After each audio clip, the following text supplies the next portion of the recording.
Hey guys, what's going on? So what am I working on now? Well, we got that rear for that S10 pickup truck that I'm actually underneath right now. Now the rear I got is the same gear ratio, but this one's not a positive traction, limited slip, whatever you want to call it. No big deal, doesn't matter. But this is the rear that we need, so this is what's going in it. It'll get the customer back on the road. We actually had this truck out back, so we got it in last night. Ripped the rear differential out of it. Actually, I should say Mo did that. Ripped the rear differential out of it with the springs and everything else because the truck was so trashed that he wanted to get it off the lift. So what he did was he just basically unbolted the springs and just let everything out of it. I just took all the springs and everything off of it. I took the axles out, the backing plates, everything else, drained the fluid. Basically, I just got myself a nice little mess going on here. So what I'm going to do is, because it was complete, had everything on it, the calipers and everything. What I'm going to do is I'm going to take the other one out, and here, let me show you. I got to get it to that point. But I'm going to take these backing plates apart, because I'm going to leave the cables. I'm going to leave the cables in the car. Now this assembly here, where the parking brake goes through, that actually goes through a metal bracket which sandwiches the dust shield in place. I'm going to take the brake lines off. Now if you look real close, where the brake lines go through, you can't separate the line from this metal bracket and then get the line out because there's no opening to that. You can cut that, and I'm going to show you how to do it so you don't ruin anything, because I don't want to open the brake system up and have to bleed it. So let's get going with that. I'm going to unbolt the shocks. We're going to unbolt, let's see, we're going to unbolt the shocks. We're going to unbolt, or take the U-bolts out. We're going to take the backing plates off. We're going to undo the lines. Well, not undo it, take the clip out so I can move the line. And then we're going to cut these on both sides, and I'll show you how to do that. And we're going to get this whole thing swapped over. All right, so what we're going to do right now is we're just going to unbolt the shocks. Take the nuts off. Basically do this on both sides. Now of course the socket's stuck. Sometimes you're gonna, there we go. So we're gonna do the same thing on both sides. Now the one thing you want to do when pulling the shocks out or something like that on any kind of suspension work that you're doing, the shock may be keeping the suspension from going down further. So in other words, when I pry this shock off, the suspension may come down even further. So you basically want to support it, just be on the safe side, because you may have to go up or down slightly. Usually, not all the time, usually the shock is holding the suspension from coming down further. Usually, but not all the time. Like this one, not all the time. See that? This can go down even further. But you'd rather be safe than sorry, because had this thing going the other way and all of a sudden you pop it off, God forbid you're standing underneath this and this drops, you can hit yourself in the head, whatever. You don't want to do that, obviously. So let me get those out of the way, and then we're going to go from there.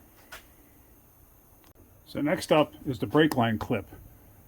This thing right here that holds it in place. Like I said, we're not going to open up the brake lines. I'm just using a hammer and a screwdriver. Never use a screwdriver as a pry bar or a punch. Do as I say, not as I do.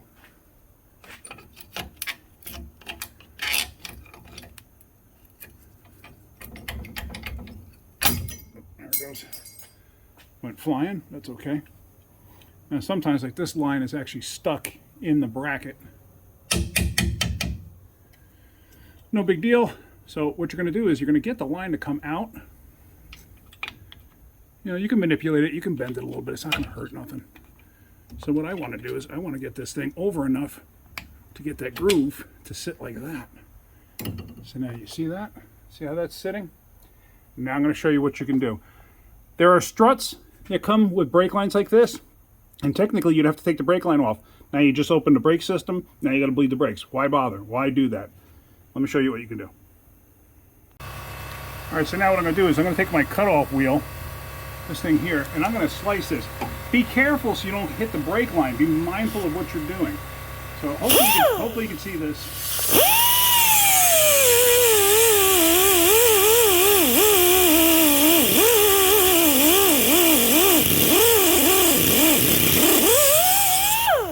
Now, if you were to nick the brake line nut like I just did, it's not a big deal. You're not hurting anything. Just don't hit the line itself, don't hit the rubber itself. So now that that's done and cut, just like that, what I'm going to do is I'm going to get a pair of pliers and we're going to bend that bracket. Alright, so we're just going to bend the bracket like so. So this way I can take the brake line completely out of the equation. On the other rear, I'm going to do the same thing. And then we're going to put the lines in, and what we're going to do is basically bend them straight like that, and then put the clip back in. And it ain't going to go nowhere. It'll be absolutely fine. So let me get this side done. Now, I know some of you say that you like to see everything that I'm doing. In all honesty, I just think it's a waste of time. Not a waste of time, but like a waste of video time. I mean, if you guys really want to see it, yeah, comment, let me know. Email me, wrenchingwithkenny@gmail.com. Let me know what you feel about stuff like that. If you want to see every little bit, then in the future that will be coming then. Like I said, there's going to be some big changes with the channel. In terms of production and stuff like that, and having a better setup. Because you got to remember, I work a full-time job and do this.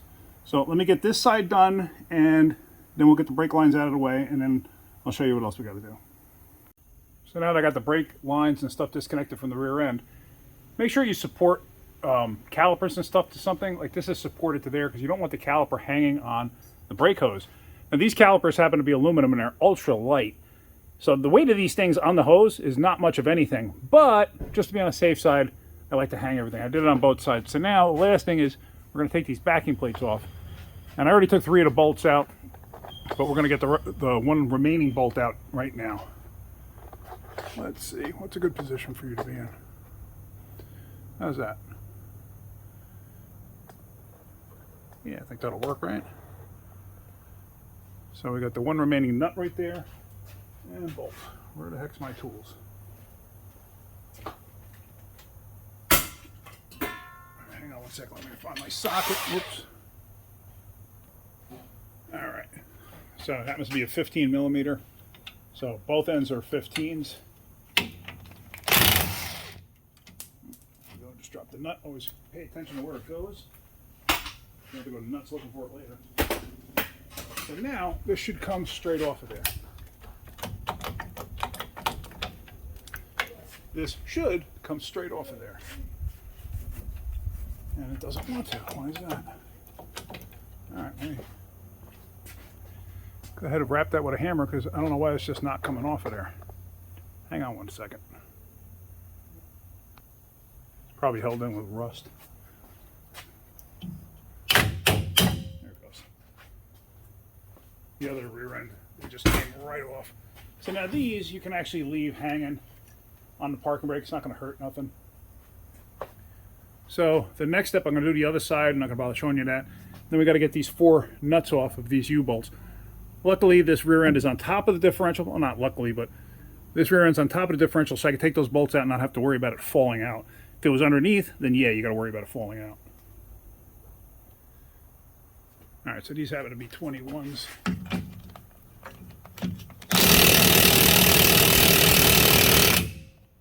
That don't want to come off. Might have to heat them.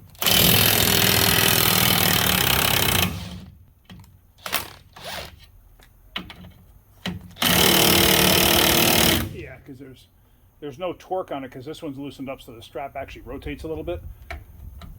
So I'm gonna put heat on it. Yep.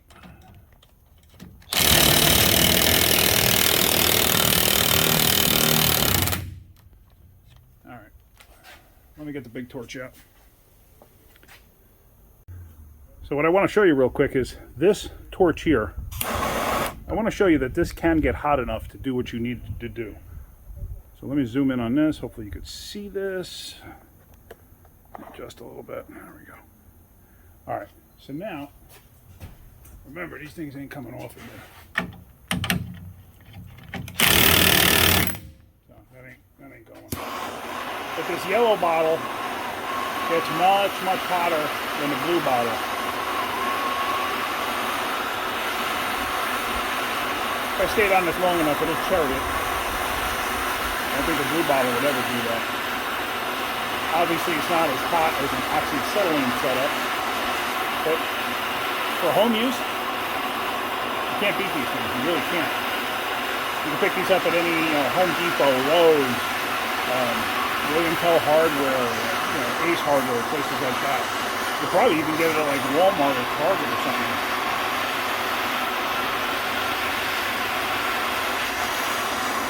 Sears used to be my go-to when I was growing up.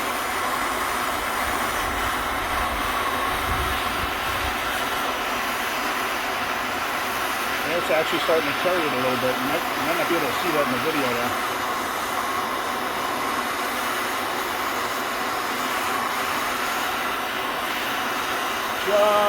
Just getting a little cherry to it. If it was dark, you might be able to actually see it. I can see it, but I'm not sure if it'll come through on the camera. But now, here, this should come free now. And always be mindful of where your hand is. Because once that comes free, that is hot. So you don't want that thing to land in the palm of your hand, because then you're going to have a really, really bad day. Now another option to a torch is this, and it's an inductive heater. It uses electricity. You have changeable ends, and basically you take this and you stick this over the nut and you pull the trigger. Let me see if I can get a better angle of this, and this will cherry it. So let me get a better shot of that. Now these things are not cheap, these inductive heaters. I bought it because, hey, this is my living. Number one, I don't expect you guys to go out and buy it. But if you're dealing with a lot of rusty stuff, maybe worth it. It can take a while, but there you see it's starting to heat it up already. I don't know if you can see it's actually boiling off the grease and WD on there.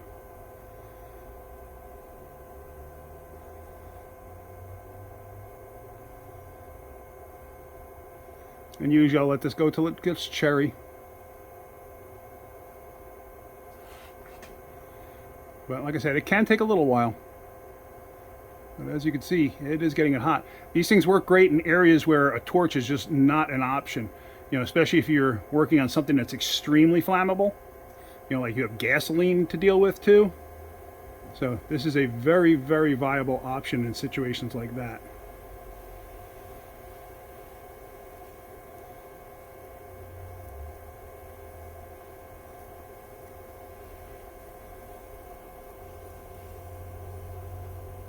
There you see it's cherrying now.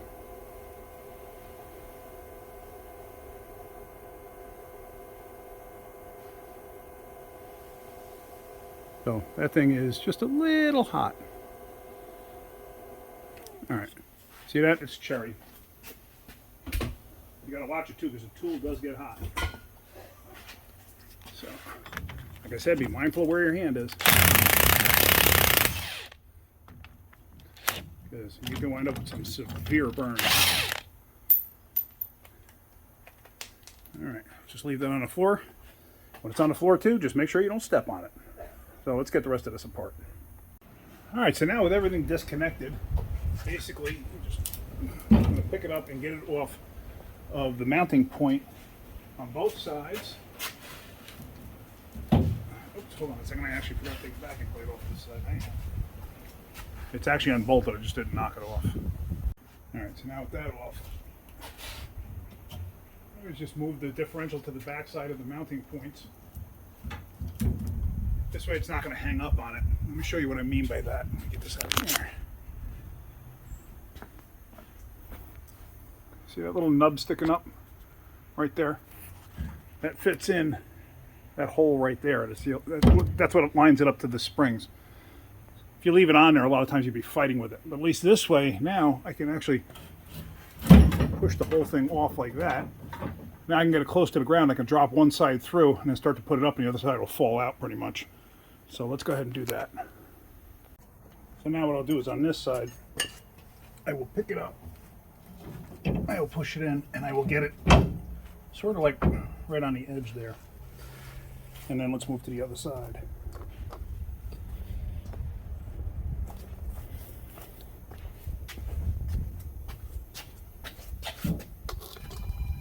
come through on this side. Back up a little bit. And I'll pull that through like that. And then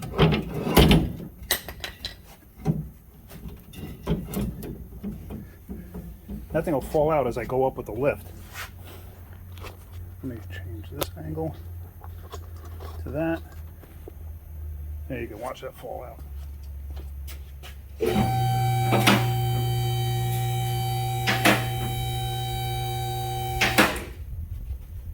Maybe not, maybe it's gonna get stuck. Oops, hold on.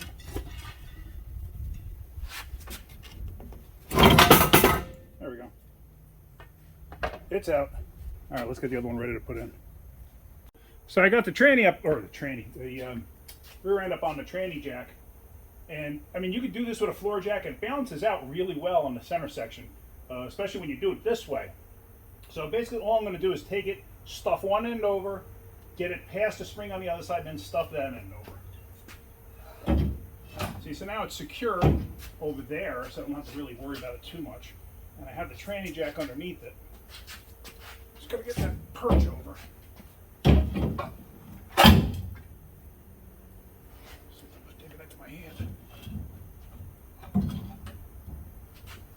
Sometimes this can be a pain in the neck. Plus I'm doing it up in the air, so.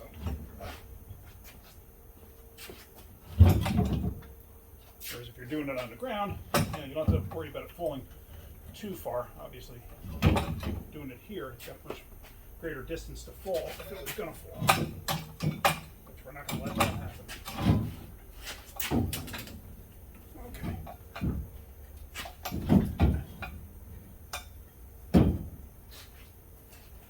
Alright. So now it's up, it's over, it's hanging out. So now it's a matter of getting it actually into place.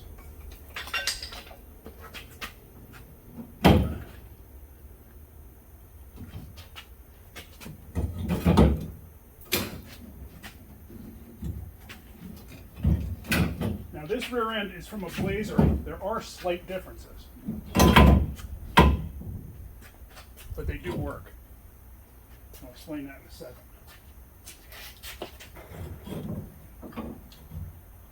So what I'm doing now is I'm aligning that pin that goes into the rear end. I still got some gear wheel coming out of it. Let's see that. So there. Now it's actually in place. So now, what do I always say? Reverse procedure to install. So when I come up on something interesting, then I'll show you that. I'll show you about the backing plates and stuff. But let me get this thing secured and in place. What I did do is I ran a wire wheel down to the base part of this, up to the point where the nut pretty much bottoms out, like from tightening up. I didn't bother going all the way up the thread. There's no reason to. Yeah, so I did that. Let me get all of this stuff in and together. And then, like I said, when I get to the backing plates, I'll show you that. When tightening the retaining U-bolts, you can use a gun to get them down there and to snug them up. Do it evenly, so like you have roughly the same amount of threads on each side. I know it's not perfect. It doesn't have to be, but close enough. Anyway, when you're done doing that, verify it by hand. Make sure they are tight. And don't over-tighten them. You can snap these things. They will stretch and snap. You can also damage the tube. So just be mindful of it. So I'm not going to go through everything and show you everything, but that's basically what it is. Just, like I said, just verify everything by hand like that. I mean, there is a torque spec. I'll be honest with you, the only time I've ever torqued a set of those has been on an old muscle car, a rare muscle car like a Cobalt Camaro that I've worked on, 69, 70 Mustang Mach 1 428 Cobra Jet I've worked on, and same thing where I changed the leaf springs, big block Nova, stuff like that. That's stuff I verify. Race cars, that stuff I verify. Something like this, everyday driver, my own car, I would never torque it. I would always use a gun and then go by hand just to make sure they're tight. I hope this video is editing out all right because it's over several days. So the first thing you're going to do here is, because we're going to change these backing plates, you're going to take the shoes off. And this, even if you had this thing assembled in the car, this is what you need to do. You pull it up over top of this clip and basically just take it off that way. If the axle's in place, you have to work this thing around the axle because this thing will barely fit over it. Actually, it won't fit over it. You have to do like one corner at a time and roll it over. So going to take that clip, that little bolt out right there. Oops. And part of the adjuster just fell apart. But that gets the backing plate off of there. And now what we're going to do is going to take all of this apart. Now, I'm going to take this apart and clean all of this. I'm going to hang this up on the rear diff. I got to pick up that piece that fell on the floor. There's actually two pieces. So let me get that.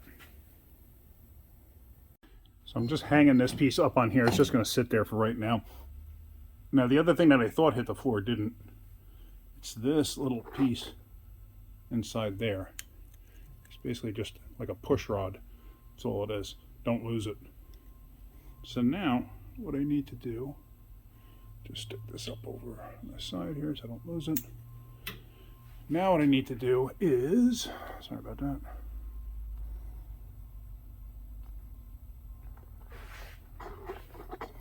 The actual lever itself, where it comes through here. I can't wait till I can afford to get better equipment, let me tell you. All I'm going to do is slide this out of here. And there's the end, like the rocker arm, is kind of what this is.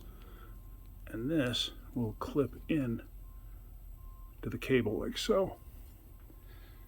And this is actually missing parts here. See the boot? Nobody has replacement boots, so this is going back together with these ripped up boots. But the screws that hold this in place are actually missing.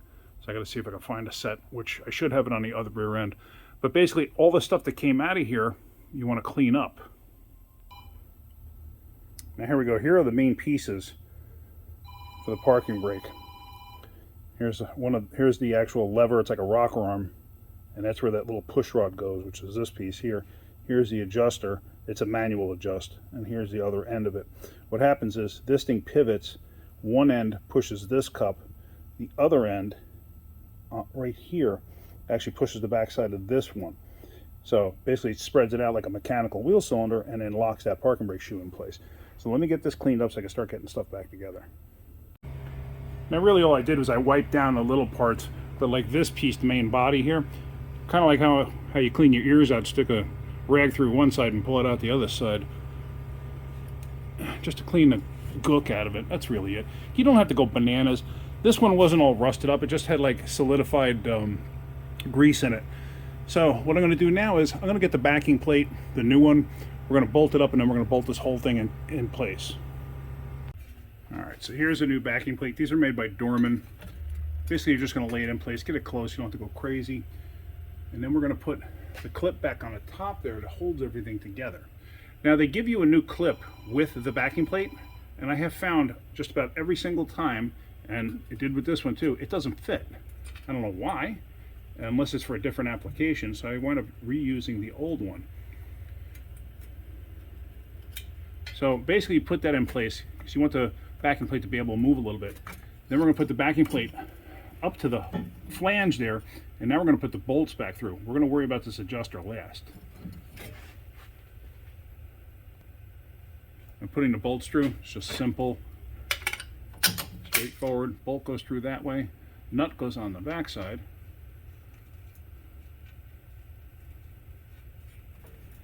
Don't tighten one up and then go to the next. Get them all caught first.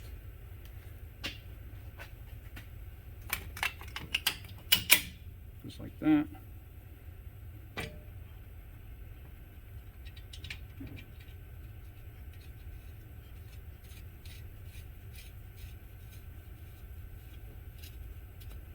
Now it's caught. Let me catch the other ones, and then we're going to tighten that up. Alright, so what we're going to do is we're going to tighten this up now. Make sure the backing plate is pressed up against the hub assembly or the flange assembly and that backing plate piece, that mounting bracket, because it's actually got divots that stick out that catch the holes. So basically all I'm going to do is tighten everything up slowly.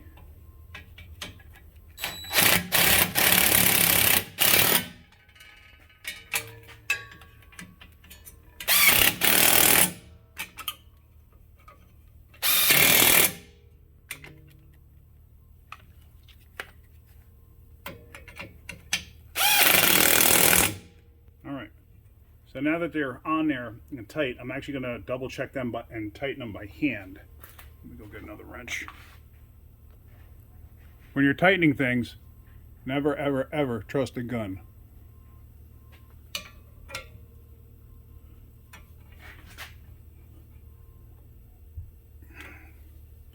Always verify.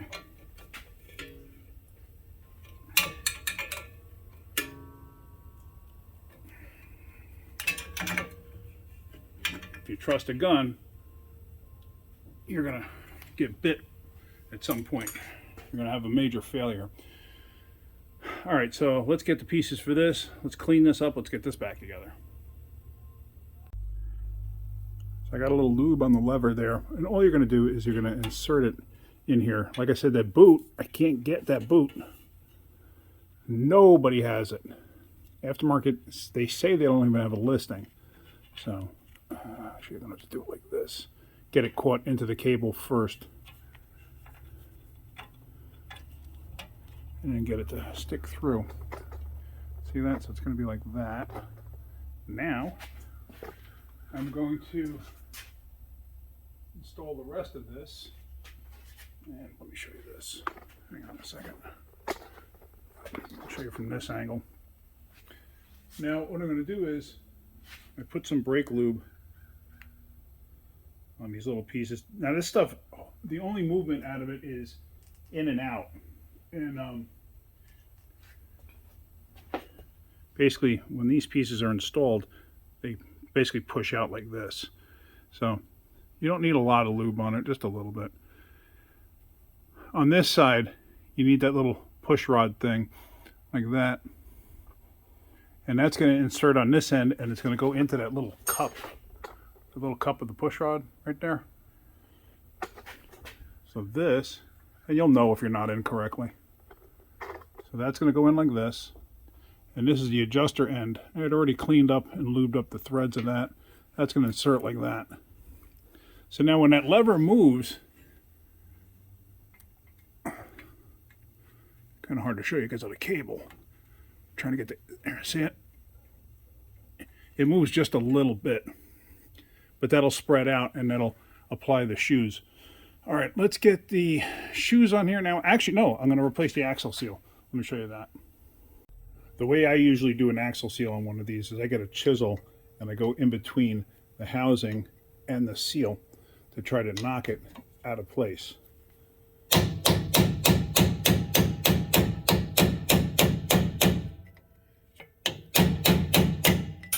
Just like that. Now some people use a seal remover tool, and I'm going to explain why I don't like them. So this is a seal remover tool. This is just one design. This is probably the most common you're ever going to find. What you do is you stick it inside and grab the edge of the seal to remove it. Now let me see if I can show you this, and this is the reason I don't like these. You basically get it inside there, and sometimes you gotta, obviously if the rear end was in the car, it would make a big difference.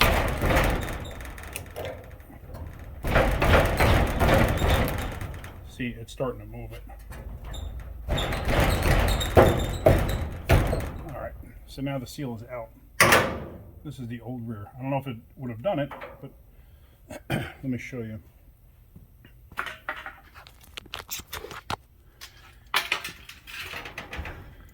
It actually didn't on this one. Okay, amazing. A lot of times what happens is the end of the tool, as it's removing the seal, as it goes in like this, it'll actually gouge the edge. Especially if you're doing this on like an aluminum tail shaft or something like that. It happens way, way, way too often. Way more often than you think it does. So that's the reason I don't like using this tool. I prefer to use a hammer and chisel.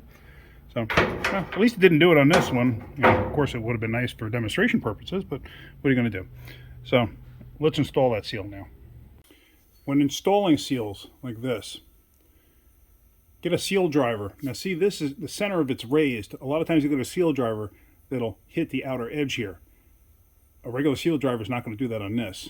So, I have this. You can use PVC. It just has to be cut square. And I do have some PVC that I use for Ford F350, 450, 550s. when I do front axle seals. So anyway, what you want to do is you want to stick the seal in place. If you're worried about it, that little spring on the inside there, that's what holds the tension on the seal. If you smack this thing enough times, you can actually get that thing to jar free and pop out, and then you got to either try to get it back in place when it's on there, or you got to replace the seal. If you have a situation where it's a tough seal to get in, pack this area with training assembly gel. It'll keep the seal, keep that spring from popping out. So I'm not concerned about this. I already did the other side, and everything went relatively simple. So now you try to hit everything square and drive it in.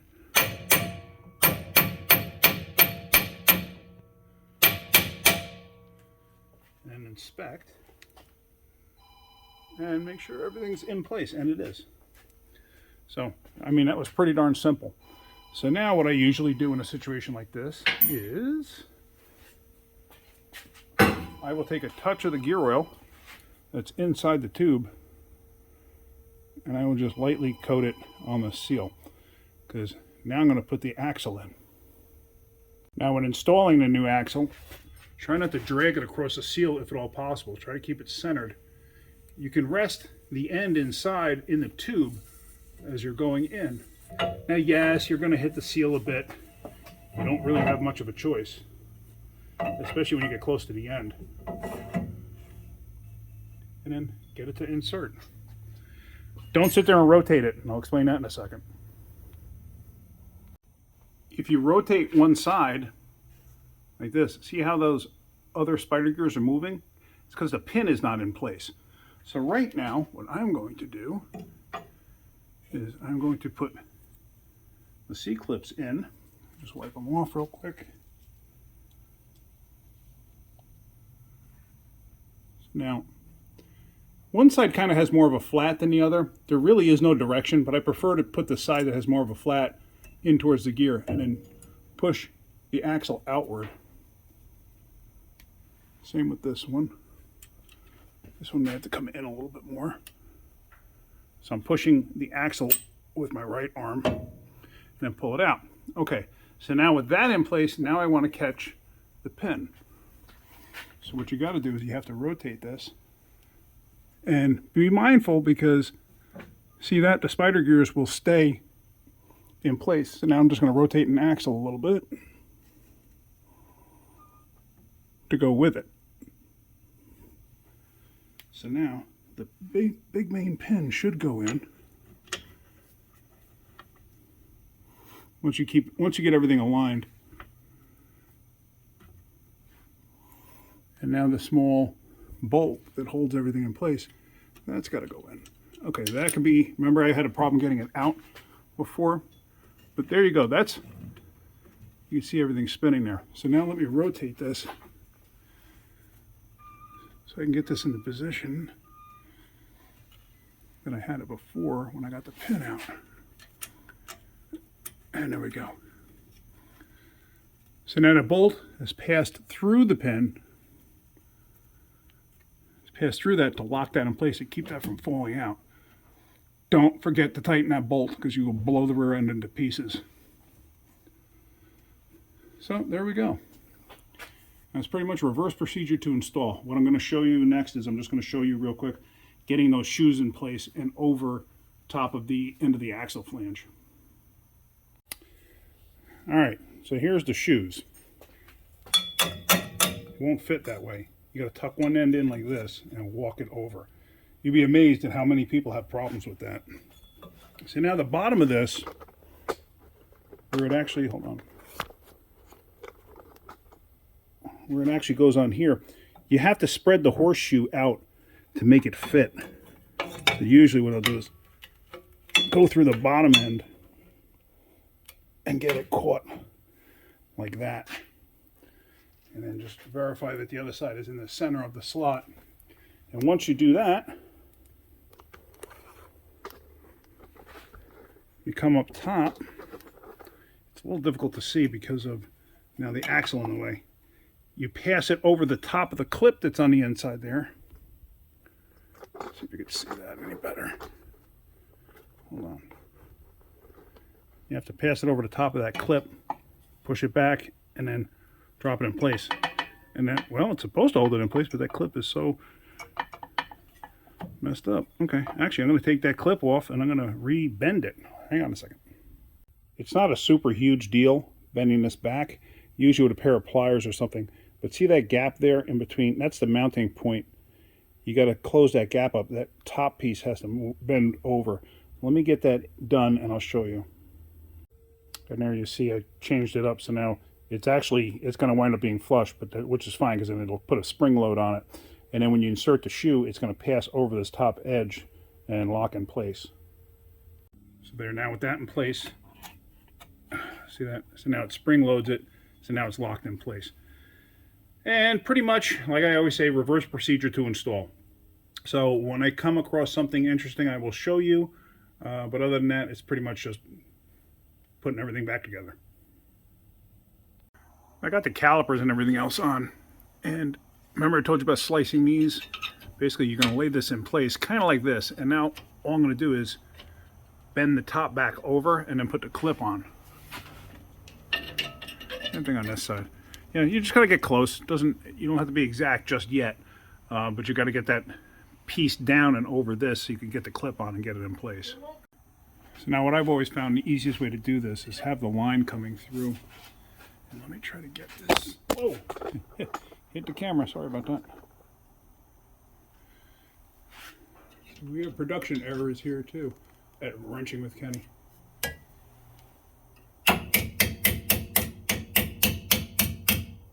Just like that. You want to get it sort of close. It doesn't have to be exact. And sometimes you gotta straighten out the bracket a little bit. So, which I'm gonna have to do just to get that in place. So sometimes you gotta finagle it, but trust me, this is a lot easier than taking everything apart, you know, lines off and then having to re-bleed the brakes. This way, I don't have to touch the braking system in terms of fluid. And there, now that's close enough. So now I should be able to tap that clip in place. And that's not going to go anywhere. It'll hold everything just fine. And like I said, sometimes you'll run into front struts that are like that. And why would you want to open them up and run the possibility of breaking a bleeder or whatever, and then having to buy a caliper? What's the reason? Just do that and you're absolutely fine. It's not, like I said, it's not going anywhere, especially once the rest of the line is secure. I got both gasket surfaces cleaned up, and here's the cover with a nice little bead of silicone. You don't have to put an entire tube of silicone on that to do this.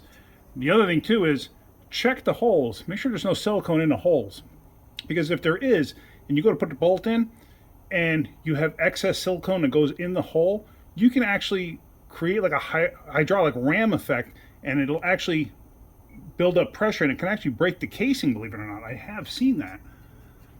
So everything's nice and clean. Go on gentle, try to line up your holes a little bit. Actually, let me turn on my headlight. It might affect the lighting on the video, but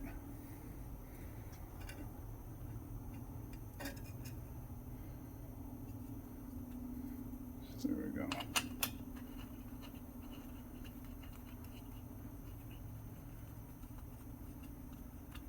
Now they do make an actual gasket for this.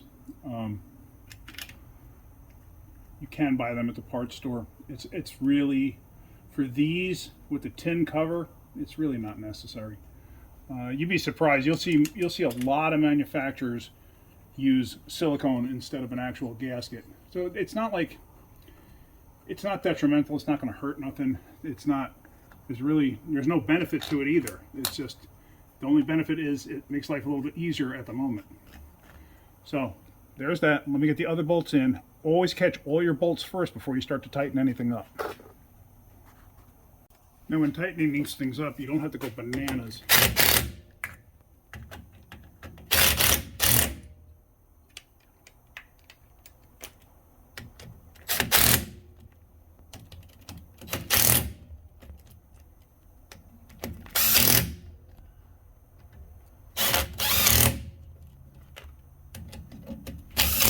Always go crisscross. Now I'm going to verify going to verify that with just a ratchet and a socket, just to verify everything's tight, and go from there. Basically, that's it. There's not a lot to this. I got to fill it with fluid, put the wheels on, and it's pretty much done. One thing I wanted to show you is the squish from the silicone coming through. See that? That's perfect. There's no excess silicone on there. You don't need to put like so much on there that it looks like you have extra cheese, pizza dripping off of there. It's unnecessary, and I've actually seen people do that. They put so much on there it actually drips off of there. Completely unnecessary. But yeah, so that's pretty much it. Like I said, fill it with fluid, put the wheels on, ready to go. And there we go. It's full of fluid. Everything's in place. Brake lines are in place and tightened up in their brackets. They're nice and secure there. That's not going nowhere. So, like I said, slice those things to make your life that much easier. It's not going to really affect much of anything. I guess the last thing I need to do is verify the parking brake works and possibly adjust it. I did do it by hand once, and it did work. I mean, but that was just using my hand, so it's not really holding much back. So let's do that, and let's go on a road test. All right, so finally got to road test this S10. This video has literally taken 7 days to make. It's been off and on because I've had so much to do with other vehicles and stuff. But on the road test, everything sounds great. No issues, no noises. Parking brake works and it holds the car. The initial reason we started this whole project was because the parking brake wasn't working right. At least that's what I believe it was. I actually got to look back now because I forgot. So, unbelievable. But, all right. Anyway, if you're getting something out of my videos, hit that like button. If you could, please subscribe. All right, guys, have a great day. Keep wrenching.